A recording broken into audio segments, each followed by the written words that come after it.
সবার প্রথমেই তোমাদের কাছে আমি ক্ষমা চাইছি, কান ধরছি, আমাকে ক্ষমা করে দাও অনেক দিন ভিডিও না দেওয়ার জন্য। কিন্তু বিশ্বাস করো আমি খুব ভুগে উঠলাম, ভীষণ বাজে একটা ডায়রিয়া হয়ে গেছিলো আমাদের। কথা দিচ্ছি এবার থেকে ভিডিও আসবে। তো দেখলে চালটা ভিজিয়ে দিয়েছি, আর দেখো ডিমগুলো সিদ্ধ করেছি, এরকম কালো কালো দাগ দেখা যাচ্ছে, গরমের জন্য হচ্ছে কিনা বুঝতে পারছি না। তো তোমরা আমার এবার থেকে মিনি ব্লগ দেখতে পাবে, কথা দিচ্ছি, আর এরকম কখনো হবে না।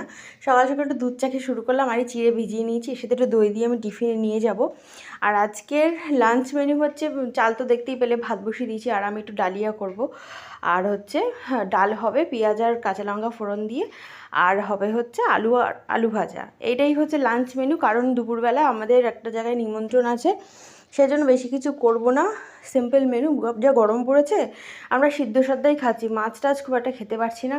আর তুষার ডিম সিদ্ধ করে দিচ্ছি। এটাই হচ্ছে দেখো আমার ডালিয়ার লাঞ্চ মেনু, যেভাবে তৈরি করেছিলাম আগে। তো টাটা।